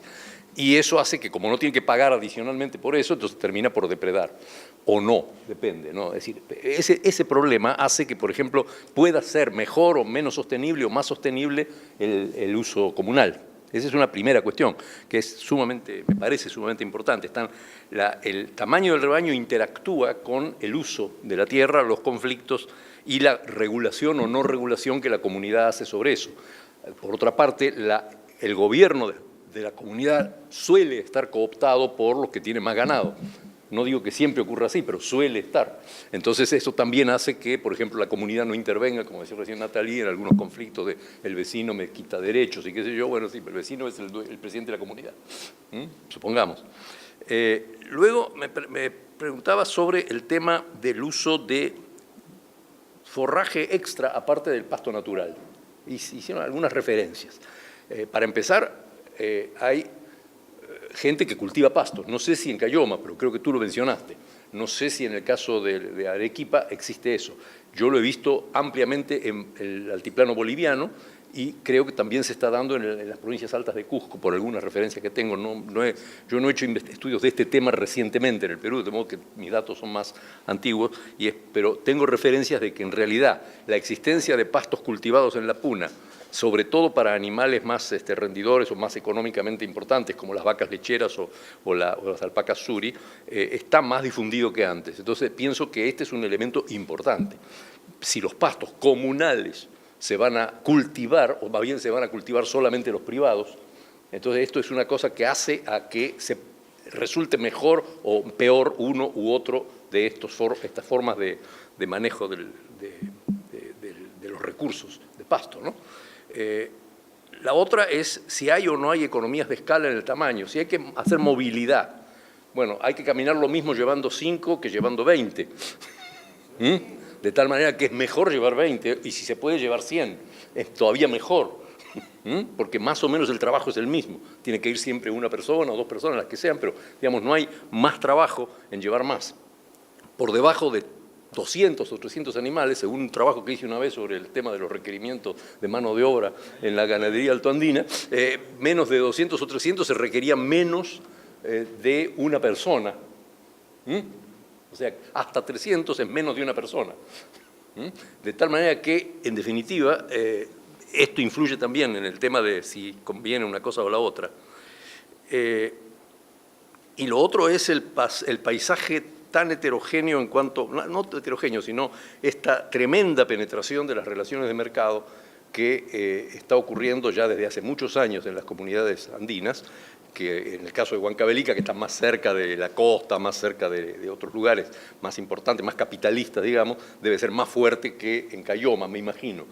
Pero, de todas maneras, el hecho de que esta gente, estos pastoralistas humildes y primitivos, pero que en realidad viven en el pueblo y trabajan de taxistas y contratan personal asalariado para cuidar el ganado, esto ya es una cosa bastante distinta del escenario que uno se imagina del pobre pastorcito conduciendo su ganado. Es una cosa completamente distinta. Entonces, esto tampoco lo veo presente en la referencia a la forma de manejar el ganado, a la preferencia por los pastos comunales o los pastos privados. Me parece que, digamos, estas variables, y hay algunas otras, son importantes para poder evaluar si el resultado de esta comparación entre los dos regímenes es válida. ¿Sí? Gracias. A ver, por favor, Aquí. Buenas noches. Bien, bueno, tenía algunas precisiones que hacer con respecto a los pastos cultivados. Ya. Sí, bueno, es bueno hacerlo, ¿no? Bien, como usted dijo al comienzo, sí, los pastos cultivados nos van a ayudar a mejorar la productividad, a mejorar el rendimiento en los animales. Sin embargo, somos conscientes de que tenemos un techo en la instalación. Los que no nos va a mejorar y estamos conscientes. Por de eso supuesto. somos. Sí, por ejemplo, tenemos, según el censo del 2012, tenemos alrededor de 18.000 millones de hectáreas, ¿no?, de pastos naturales. De estos sabemos que solamente el 5% tiene una aptitud para instalar pastos cultivados. Por lo tanto, no es que vamos a cultivar pastos en todo a nivel nacional. No, Eso es, una hectárea de pastos cultivados vale por 8 o 10 de la zona. claro, una hectárea te puede soportar a 3 a 4 unidades animales. Claro, entonces tenemos limitantes naturales, ¿no?, en ese sentido. Entonces, según el censo también del 2012, tenemos alrededor de 700.000 hectáreas de pastos cultivados ya que existen en el país, en diferentes zonas, en Puno, en Cusco, en varios lados, ¿no? Entonces, ya existe esto. Por otro lado, según el censo del 2012 no ha dado el dato, sin embargo el censo del año 94 sí nos indicaba de que estos pastos naturales, por ejemplo, menos del 20% son manejados. Por lo tanto, la capacidad de carga que tienen estos pastos naturales actualmente es de 3 unidades animal por hectárea y están catalogados como pobres o muy pobres. Por lo tanto, estos pastos naturales necesitan sí ser manejados y necesitan sí de cercos, pero esto obviamente hay que conversarlo con la población y que la población sea consciente de que necesitan mejorar sus pastos para poder alimentar a sus animales, porque si no ya estamos en un déficit de alimento para toda la población, tanto de vacunos, ovinos y camélidos. Alrededor del 85% de toda nuestra ganadería se ubica en los Andes. Entonces, si no cuidamos nosotros mismos, si no le hacemos de que la población comprenda que es necesario cercar ciertos lugares para restaurar los pastizales. Es importante eso, creo yo, y es importante también precisar que no es que todos los Andes van a volver con alfalfa y regras y avena y dactilis y todo esto, no, porque no es así. A veces creo que se confunden un poco las ideas. Lo que sí necesitamos es mejorar la calidad de vida de todos los peruanos. Y eso sí estamos conscientes y llevamos ese mensaje. Por otro lado, con el lado del mejoramiento genético. Bueno, se hace el mejoramiento genético porque existen pobladores que se han dado cuenta que pueden tener un ingreso adicional. Ahora, el mejoramiento genético en alpacas, en vacunos, para mejorar un animal te lleva alrededor de 25 años, considerando que el tiempo de gestación de un vacuno es de 9 meses. En alpacas el tiempo de gestación es de 11 meses. Por lo tanto, el mejoramiento genético es mucho más lento. Y sí, es comprensible, bueno, mi formación es zootecnista, es comprensible que si yo durante muchos años he cuidado a mis animales para mantener una calidad, obviamente que me va a molestar que otro animal que no sé de qué procedencia venga y se cruce con mis animales. ¿Por qué? Porque me malogran un trabajo de muchos años. Sin embargo, es respetable, se respetan todas las ideas, pero también hay que respetar unos a otros el trabajo que se hace. Como les digo, en vacunos son 25 años alrededor, en camélidos es mucho más alto, considerando que las tasas de natalidad y fertilidad en camélidos es baja, ¿no? Entonces, es comprensible, creo que hay mucho trabajo que hacer con la población altoandina y en todos en conjunto, ¿no? No solamente el Estado, sino privados, gobiernos locales y regionales. Tres ideas y empiezo con la cosa más jurídica, que tiene que ver con esta cosa que decías tú de condominio y las peculiaridades. Cuando yo empecé a trabajar los temas de comunidades, me sorprendió que justamente en la zona de Colca, que es vecina de Puno, no eran comunidades, eran parcialidades, que es una forma distinta que no tenían la misma organización. Eso nos llevaría al caso de Puno, ¿no? De cómo Puno tuvo había muy pocas comunidades, y eso está en los censos de inicio del siglo pasado. Y claro, cuando explosiona el número de comunidades con Alan García y la redistribución, reestructuración, 86, claro. Pero como siempre cuento, cada vez que voy a Puno a hablar de temas de comunidades y propiedad colectiva, la primera pregunta que me asalta siempre de un comunero es, perdón, yo soy parte de una comunidad, pero yo tengo el título anterior porque nos conformamos. ¿Cómo hago para darle valor otra vez a mi título? No, o sea, fueron efectivamente, y ahí hay racionalidad económica, nadie va a decir que no, para formar la comunidad. Pero, ¿a dónde voy? Aquí hay un tema de imprecisión, ¿no? Y mucho de nuestra literatura de décadas anteriores todavía persiste. Cuando hablamos de lo que tiene la comunidad, ¿a qué recurrimos? A las categorías jurídicas que, como le enseñan a todo estudiante de Derecho el primer año, viene del derecho romano. Mentira, ¿no? Como entendimos el derecho romano y estas formas. Pero bueno, en nuestras categorías jurídicas tenemos la propiedad, la posesión, el uso, el usufructo, y que yo estoy convencido que ninguna de ellas encaja con la forma de propiedad y la idea de propiedad que tienen los comuneros y los que hacen parte de estas parcialidades.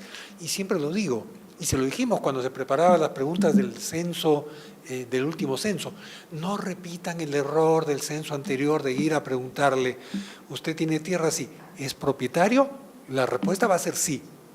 Y quedó como sí. Pero si hubieran repreguntado, ¿y estas tierras son de la comunidad? La respuesta hubiera sido también sí. Entonces a nosotros los abogados formados en las universidades nos enseñan que el derecho a propiedad es un derecho exclusivo. Marcial Rubio decía, más que exclusivo es excluyente, de tal manera que si es mío, no es tuyo, y si es tuyo, no es mío ni de nadie más, ¿no? Entonces, aficionados a los latinazgos, eso lo llamamos erga omnes, contra todos los demás. Pero esta no es la concepción del derecho de propiedad ni de la comunidad ni de los comuneros. Entonces hay en muchos campos estos espacios grises que son poseídos colectivamente por una comunidad y otra, ¿no? Entonces ahí hay un problema de que, a pesar de que afirmamos constitucionalmente que somos una sociedad pluricultural, lo pluricultural debería expresarse también en el reconocimiento de sistemas jurídicos distintos, y el de las comunidades no es el del derecho romano, que efectivamente está habiendo erosión, contaminación, y entonces por eso muchos comuneros ahora quieren su título de propiedad, y eso lo sabemos, acuérdate desde Dempar del 95-96, Manuel, ¿no? Entonces ahí hay estas cosas que tenemos que terminar de ver. Lo segundo tiene que ver con un cierto conflicto que tenemos, y eso tiene que ver con lo que se ha mencionado, tamaño del hato, tamaño de las tierras, dirigencia comunal. ¿Y a dónde voy? Constitucionalmente decimos las comunidades son autónomas, y eso no lo tiene nadie en la Constitución. Entonces la comunidad puede decidir cómo mata sus pulgas, pero contradictoriamente la ley establece esto de que la asamblea decide cuánto es el máximo de tierra que puede tener cada comunero, cuánto es el máximo de ganado que puede tener cada comunero en la comunidad. Y eso en muchos casos queda en letra muerta, porque finalmente cada comunidad en la práctica decide inclusive quién es comunero calificado, y si se surra la noticia de la diferencia entre comunero y comunero calificado. Entonces ahí hay un conflicto que tenemos que resolver. Dejamos que se organicen como ellas quieren, lo vienen haciendo o van transformando estas relaciones sociales, o decimos, no, la ley tiene que ser así y a pesar de la autonomía les chancamos que tiene que ser así. Y lo tercero tiene que ver con toda esta cuestión que sobre todo mencionaba Natalie del cercamiento, y que efectivamente tiene que ver con esta entrada de formas más bien privadas o privatistas de propiedad, y eso es una tendencia, nos guste o no nos guste, van para allá. Lamentablemente el censo no dio los resultados que se esperaba en la parte de comunidades, y yo lo que intuyo sobre la base de las comunidades que visito es que el otorgamiento de títulos de propiedad individual viene ganando terreno desde hace muchos años, y entonces la evolución de la comunidad ahora sí está dentro de signos de interrogación. ¿Eso afecta a tierras de pastos? Sin duda, porque las tierras agrícolas ya sabemos hace mucho tiempo que están individualizadas, cosa que no es nueva, porque desde la época de los cronistas se sabe que había manejo colectivo y había posesión, uso de las parcelas agrícolas. Entonces ahí hay cosas que tenemos que actualizarnos uno, y otro que sacudirnos de ideas viejas, ¿no? Recuerdo, y esta es una pelea con algunos funcionarios de la desaparecida Dirección de Comunidades Campesinas, comunidad donde los comuneros tienen tierra por... Ah, no, eso ya no es comunidad. ¿Y por qué? Porque tenemos nosotros, los abogados y los funcionarios en la cabeza, que la comunidad tiene que ser un espacio donde todos son dueños de todo, nadie es dueño de nadie y todos nos comportamos como hermanos. Eso, según los curas, ni siquiera en los Hechos de los Apóstoles. Sí, sí. Es como cuando dice que la política la hace el jurídico para el bien común. Así es. Gracias. No sé si me dejas un... No va a ganar, pero a ver, una reacción rápida sobre eso. Hay tres cosas que están... A ver, démosle a Gerardo unos 3 minutitos y luego seguimos con Marcel y... Nosotros, solamente decir lo que hicimos en el trabajo. Nosotros hicimos una especie de historia de tierras. Entonces lo que hicimos fue ver qué tipos de propiedad. Primero, lo primero que dijeron Laureano es completamente cierto. Y eso, la comparación con Kenia nos ayudó mucho. No hay o comunidad o no comunidad. Hay muchos grises, hay muchas formas de manejar la tierra que implican derechos distintos. Por eso usamos a Ostrom para tratar de hacer algún tipo de tipología. Pero en realidad, no, si nosotros vemos esto como colectivo o individual, estamos solamente así, es complicado. Lo hemos hecho acá para poder comparar, pero en realidad si se va en profundidad, hay grises. Entonces la comunidad es un espectro de, hemos sacado me parece como 6 tipos de distintas formas, que no están obviamente en la ley, pero que están en la forma en que se maneja. Eso es uno. 2, lo que hicimos fue ver cómo en cada época se desarrollaban estos tipos, cuál era más hegemónico, digamos. Y lo que hemos visto es que esa tendencia, ha habido tendencias a individualización antes y tendencias a colectivización. Es decir, históricamente no hay una linealidad, sino que hay, claro, uno puede decir porque vino la reforma agraria e incentivó a ser colectivo, de acuerdo, también las políticas liberales también incentivaban lo otro, digamos, más allá de lo externo o interno, hay en la historia un movimiento, no hay una linealidad hacia un tipo de propiedad. Sin embargo, el tipo de propiedad que aparece en todas las épocas que analizamos es el tipo de propiedad familiar, condominial si quiere. Entonces era interesante cómo ya viendo en profundidad ahora, lo que pasaba era que las comunidades estaban queriendo muchas separarse para convertirse en familias, adopciones de familias, como condominios, pero muchas de ellas habían sido antes condominios antes de ser comunidad, y que después, pero los condominios que se partían y que los hermanos se partían de la tierra, más bien estaban en un proceso de tratar de volver a condominiarse porque no les alcanzaba la tierra que tenían. Entonces querían volver a asociarse con hermanos, etcétera, porque no las alcanzaba. ¿Y por qué? Hay un tema institucional importante que es el tema de la herencia. Antes, la parte de la costumbre es que heredaba uno en estas familias extensas. Y entonces se mantenía la unidad de la propiedad. Después eso ha cambiado y ahora hay una búsqueda de varios hermanos de querer todos un pedazo. Y ahí es donde va el fragmento. Pero cuando se rehace el fragmento, es decir, cuando los fragmentos no son viables y buscan y se reunifican, no, se reunifican a partir de algunos que yo te compro, yo te alquilo, tú te vas a la ciudad, yo lo hago, yo contrato un pastor, pero yo me encargo de esto y tú dame tu parte, ¿no es cierto? Hay un conjunto de arreglos y esos arreglos producen muchas veces concentración, producen muchas veces desigualdad, porque son arreglos que se hacen de distinta manera. Entonces, algunos concentran más, otros no. Es medio desordenado, si quieres llamarlo así. Lo interesante acá es que termina de nuevo reproduciéndose, más allá de que el manejo sea directo o indirecto, es decir, más allá de que el dueño de la tierra esté ahí o no esté ahí, termina reproduciendo el acceso de manera con ciertas formas colectivas. Más no, por ejemplo, en ningún caso, por ejemplo, los animales son colectivos. En casi todos los casos estudiados en ellos son de cada familia, cada unidad. Pero digamos, el manejo de acceso al pasto sí termina recolectivizándose allí donde, básicamente porque no había la suficiente capacidad de hacer movilidades, otro tipo de estrategias. Entonces lo que quería decir es, hay un conjunto de cosas que dicen que tienen que ver con, justamente, nosotros lo hemos mirado desde el lente de formas de acceso. No lo hemos mirado con house school, que tú lo mencionaste y es súper importante, digamos, que podía ser otra entrada.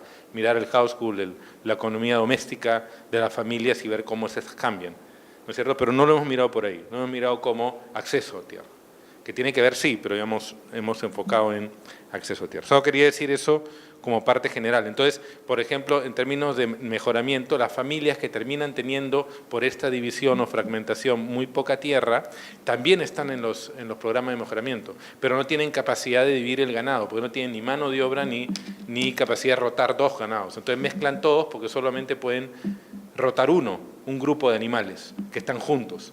Y eso están en el programa de mejoramiento, pero no mejoran, porque no tienen la capacidad de manejar, como si tiene Desco esta grande, de parar. Entonces son en los lugares donde se ha mantenido cierta forma de mayor cantidad de tierra y institucionalidad de reglas para ir todos juntos, para juntarse, es donde justamente cuando se juntan 5, 6, 7 hermanos que pueden tener economía de escala y que pueden sacar, también pueden dividir el ganado para poder efectivamente manejar el ganado de manera adecuada para ser beneficiario de este mejoramiento de ganado. Entonces, para cada hermano esto no representa la totalidad de su ingreso, sino que es una... exactamente. Y hay un hermano generalmente que es el que se ocupa más, o de repente ninguno se ocupa y tienen un pastor y hacen un... Entonces, la mayoría de estos no son pastores. Necesita supervisión. Entonces, en ese sentido, tú tienes que el manejo, que es el foco de esta investigación, termina recolectivizándose en una figura en la cual, como bien dice Laureano, no tenemos jurídicamente cómo reconocerla y que terminamos viéndola como si fuera otra cosa y teniendo problemas. Pero algo interesante es que las comunidades en esta zona también entraron en crisis porque tampoco querían una forma comunal de manejo, ¿no? Entonces es solo eso quería mencionar. Marcel, Cecilia, y luego acá Jorge.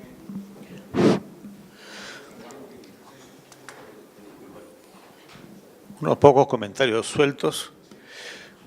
Primero, saludarlos, felicitarlos porque este tema de la ganadería había sido totalmente abandonado. Los trabajos que marcaron una época fueron los de Ochoa y Martínez Alier, los bachilleros del Perú, un bellísimo texto, y de ahí, sí, de ahí para. Entonces, el hecho de que ustedes hayan retomado este punto, yo no entiendo por qué SEPIA no se ha planteado antes el tema de la ganadería, así, desde un enfoque social, ¿no?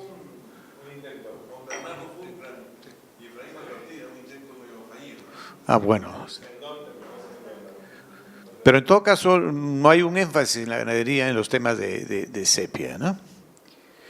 Por lo tanto, ese es el primer mérito que yo encuentro, ¿no? Y después encontrar novedosos los énfasis que hay en África de las diversas formas de accesibilidad, ¿no? Violentando las formas de propiedad, entre comillas, y de ocupación de suelos y pastos. Eso para mí me ha llamado sumamente la atención, ¿no? Y además poniéndole su propia acción colectiva que no marca necesariamente la agenda pública, ¿no? Más bien presiona seguramente a que la agenda pública reconozca estas vertientes de accesos diferentes a lo que tradicionalmente en Occidente consideramos como la propiedad.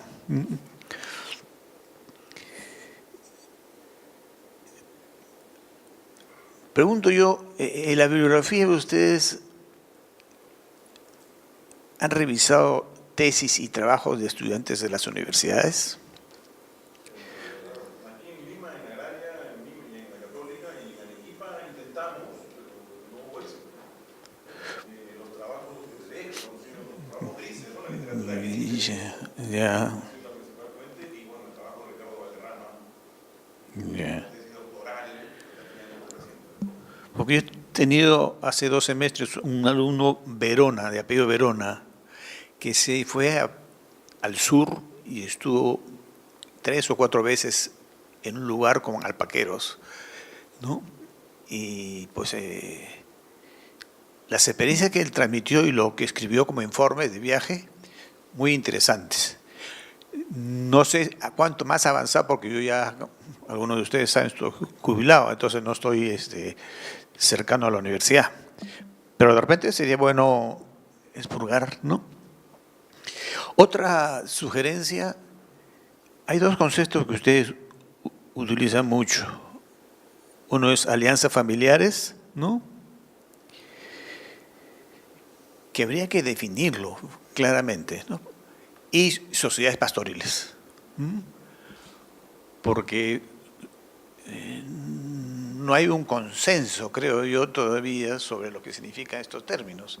Entonces, una precisión y quizás planteando algunas ideas que otros autores han expresado, porque eso podría ser un aporte no solo en términos de las experiencias empíricas que ustedes han constatado, cada uno en su lugar, sino también en términos teóricos, ¿no? ¿Qué es una sociedad pastoril? Recuerdo que en los años 60 los antropólogos discutían quién es campesino y había la versión ampliada de campesinos eran también los pastores africanos. Saúl y Gut, recuerdo mucho, era uno de los que postulaba. Son campesinos porque forman comunidades. Son transhumantes, pero son campesinos. No necesariamente son fijos o permanentes, pero sí tienen lazos que los unen, tienen un sentido de identidad. Entonces, en la bibliografía habría que recuperar estos clásicos de la antropología.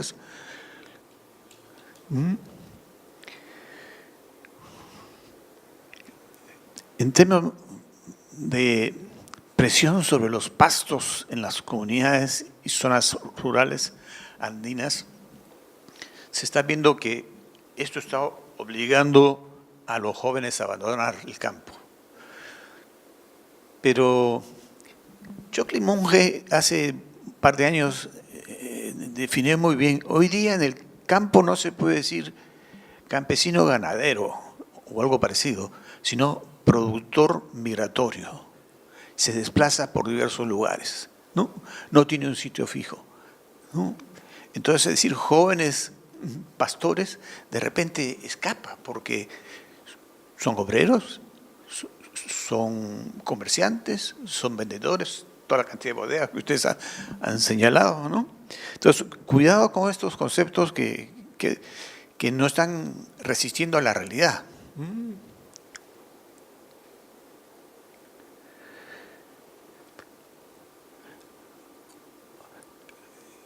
En las zonas andinas que dan a la vertiente oriental,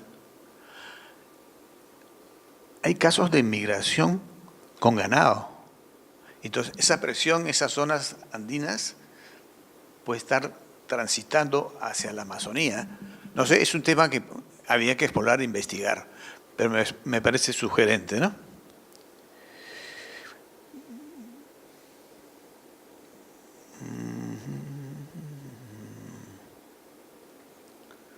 Bueno, ahí lo dejo.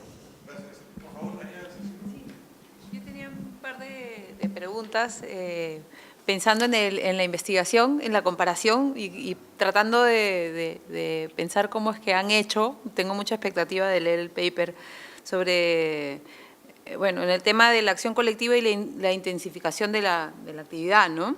Si es que habían hecho algún análisis de poder sobre el manejo de las tierras, porque comparar eso de pronto no sé si es posible, ¿no? En el caso de las comunidades, al menos las del sur, Mirela es testigo de… Hemos trabajado en comunidades alpaqueras en Sicuani, en las alturas de Sicuani, y bueno, ahí las dificultades que enfrentan las comunidades campesinas para poder manejar las tierras comunales, sobre todo los pastos, las clausuras de las canchas, la incapacidad que tienen las directivas para asumir eso, y todos están adoptando medidas mucho más agresivas como los cercos, los alambres de púas, o en la parte de Paruro, donde hay un movimiento de poder, si quieren, ¿no? La comunidad madre que tenía el poder y manejaba las tierras altas, ahora las tierras altas se quieren independizar de las comunidades madre, estos fenómenos que pasan. Y que yo los asocio mucho a las relaciones de poder que hay dentro de las comunidades, ¿no? Que muchas veces no se mueven, pero la actividad económica va siendo determinante en eso. Entonces quería un poco saber cómo es que habían hecho esa comparación.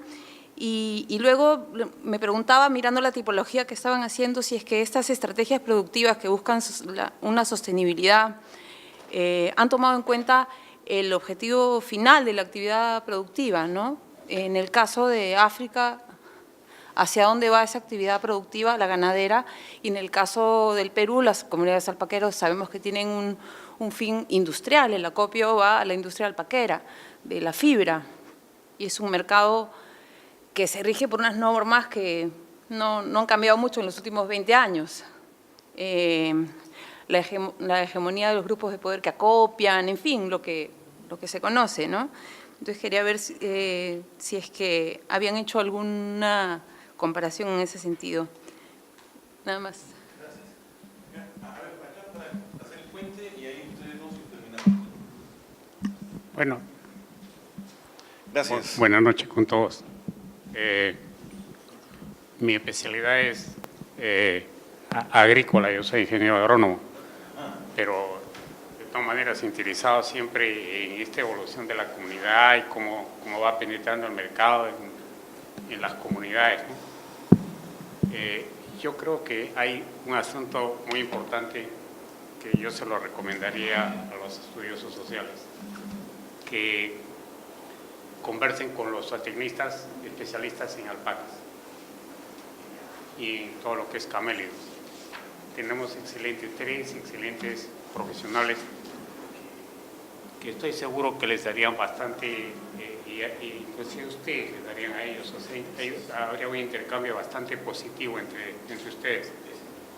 Y al parecer me da la idea de que cada grupo anda como compartimento, está con me parecería, no sé, de repente me equivoco, ¿no?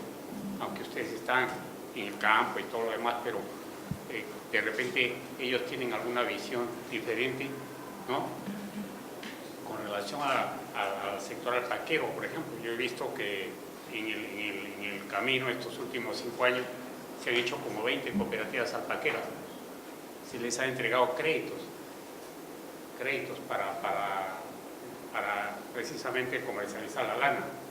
Ha habido inclusive un intento de hacer agroindustria, ha habido mejoramiento genético, ha habido una serie de proyectos que están llevando a incrementar la productividad. Sin embargo, cuando yo analizo los documentos, porque me toca analizar casi todos los documentos de la Dirección General, recién estoy dejando de hacerlo con los de ganadería, ¿no? Y me doy cuenta que casi todos los créditos han fracasado. O sea, no están devolviendo los créditos. Y esto es porque, primeramente, el mercado internacional de la lana de alpaca ha bajado mucho. Ha bajado totalmente, por un lado. Pero por otro, también pienso que hay una serie de problemas con la cuestión, como dijo Peter, con la base de pastura. Algún día un colega ganadero me dijo: ¿quieres hacer mejoramiento? ¿Cómo vas a hacer mejoramiento si no tiene base de pasturas? Lo que acaba de decir Peter. Y para mí se me ha quedado bastante fijado en ese tema, ¿no? Por otro lado, yo veo una semejanza dentro del productor agrícola con el productor ganadero. Casi ninguno, por lo menos, es agrícola totalmente ni ganadero totalmente. Son agrícolas y ganaderos, en casi donde yo he visitado, por lo menos he visto esa experiencia. Tienen su ganado listo para vender la hora de los colegios de los chicos, ¿no? Pero también veo 3 actividades que más o menos son comunes y parece que en la ganadería también se da. Los productores comuneros bajan a Ica, por ejemplo, a trabajar en las grandes agroindustrias, ahora en las empresas, ¿no? Bajan a la costa, vuelven a subir con su dinero, posiblemente se ponen de comerciantes, de taxistas, de choferes, ¿no? No necesariamente ingresan a la tierra. La tierra para ellos es un 30% aproximadamente, yo diría, de toda su subsistencia, de todo el dinero que ellos aportan en el año.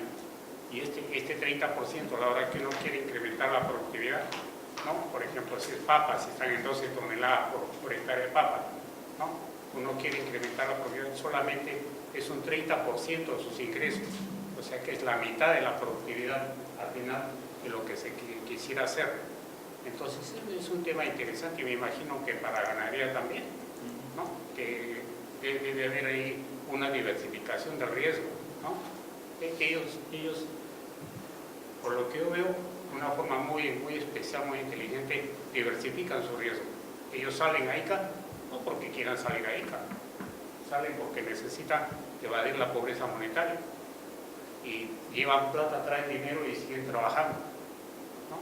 Y esa es su vida, ¿no? Pero al final, de repente busquemos una fórmula donde cómo debe penetrar el mercado a esa zona, porque finalmente eso es lo que, para mí por lo menos, yo lo veo desde mi punto de vista, es el mercado el que va a saldar mucho la problemática de ese escenario. Si no hay mercado, no hay nada. Vamos a quedarnos acá hasta mañana.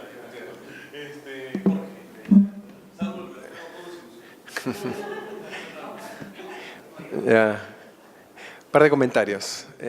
Uno, sí, pues por el tiempo, ¿no? Sí, no, rapidito, más cortititos, ¿no? Uno, no, es muy interesante, ¿no? Que imagino que habrá habido algo en el medio entre el trabajo que publicó Jerry Gilles y Jamgard en el año 83-84, un análisis de las políticas de investigación en ganadería en el Perú, y lo que han hecho ustedes, pero debe haber poquísimo en los últimos 30 y pico años, ¿no? Entonces, realmente es interesante, o sea, tener un estudio sobre políticas ganaderas para la Sierra Alta del Perú es especialmente interesante.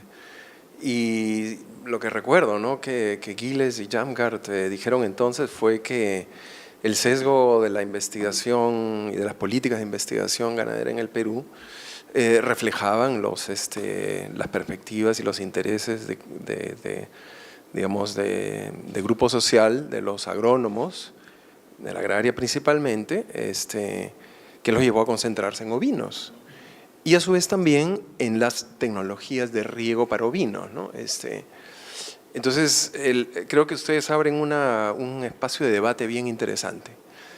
Y uno de los aspectos como más interesantes y que me parece como más, no sé si confusos, pero más difíciles de tratar en el planteamiento que por lo poco que hemos escuchado, ¿no? Hoy día, es justamente el de la relación entre tecnología del agua y los derechos, ya sea colectivos o individuales, a la tierra. Y en el contexto de los Andes, el derecho, digamos, no formal, pero consuetudinario, a excluir a otros se establece en muchos casos por el trabajo invertido. O sea, no, yo ya hice mi cerco aquí, yo ya trabajé, yo, mi familia. El trabajo es lo que establece el derecho de exclusión. Entonces, hay una relación entonces muy evidente, además en el caso de las tecnologías, de las sociedades pastoriles, porque se definen justamente como ¿dónde hay ese tipo de pastoreo? En tierras que son marginales. Son marginales principalmente porque no tienen agua. Son zonas semiáridas, donde no vas a hacer agricultura, donde es otra economía es marginal y no conviene hacerla. Entonces, la transformación tecnológica del agua bueno, hablando del altiplano, la puna, es fundamental, porque a su vez también altera los incentivos hacia el trabajo, a la inversión de obra familiar en el recurso, y eso es lo que a su vez va a crear la exclusión y el sentido de uso privado, o estas combinaciones de las que ustedes han hablado, ¿no?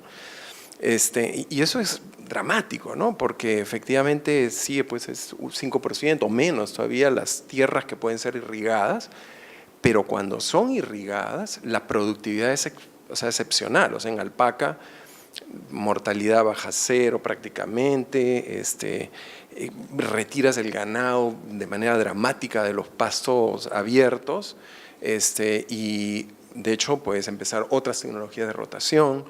El cambio es dramático, ¿no? Y entonces tiene implicancias que sería muy interesante investigar. Lo otro es que también hay otras dimensiones tecnológicas, como se mencionó, el caso de las cooperativas.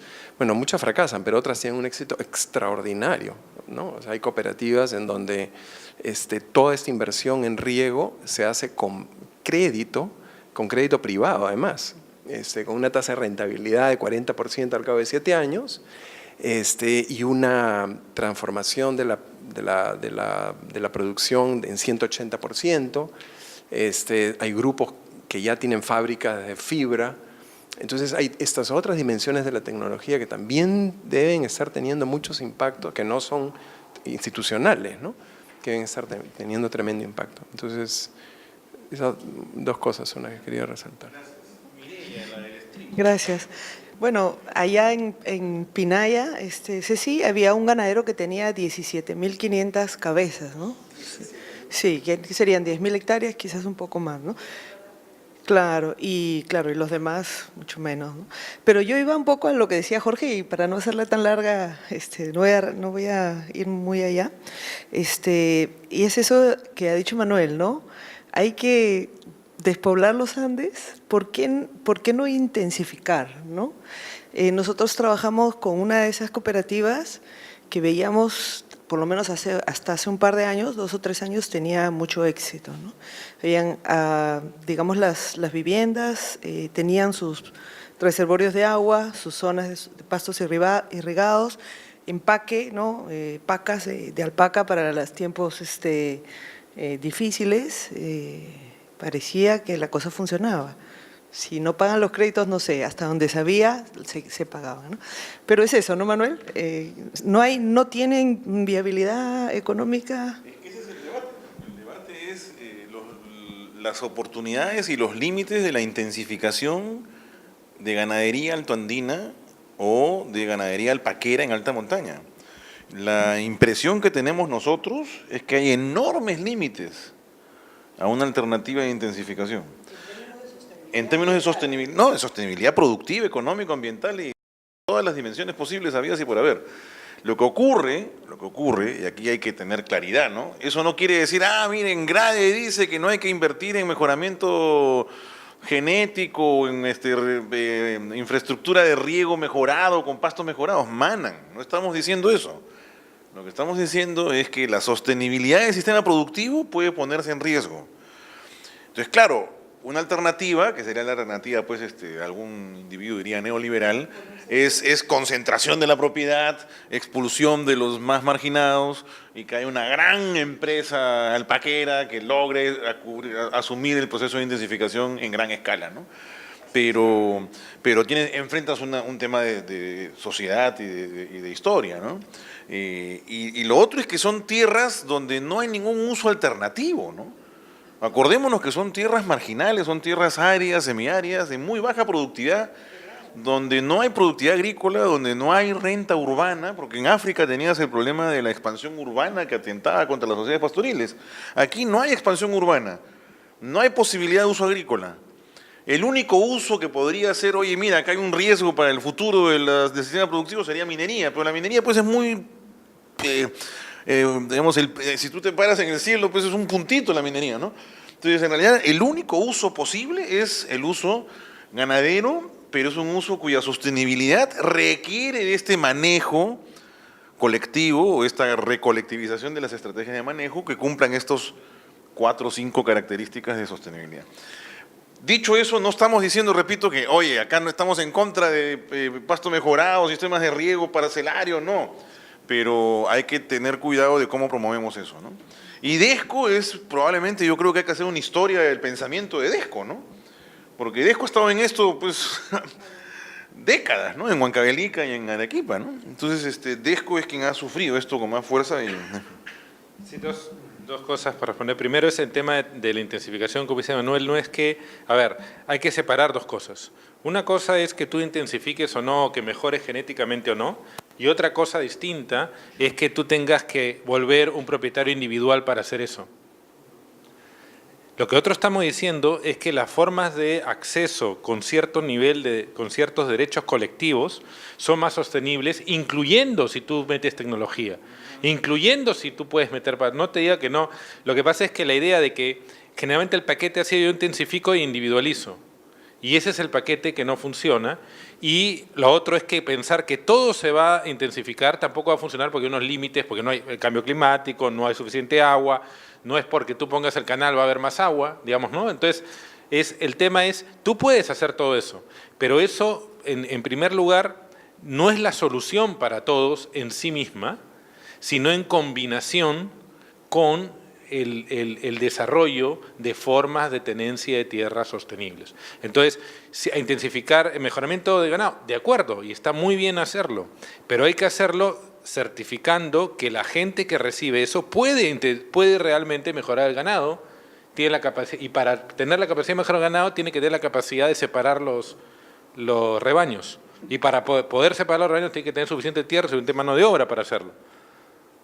¿No es cierto? Entonces, es un poco lo que hablaba acá el ingeniero, que es, nosotros hemos visto, también hemos hablado con los zootecnistas y hemos aprendido un montón sobre raza de alpaca, etcétera, y todo lo que necesita, y entonces el tema es que hay una combinación entre la intensificación, debe estar ligada, digamos, ahí donde se puede hacer, no a el paquete con individualización de la tenencia no funciona. Eso es el mensaje. Donde puedas identificar sin que haya, bacán, pero hay ciertos límites ecológicos claros. Pero hasta ahí donde intensificas debe estar relacionado a una forma de tenencia que sea sostenible.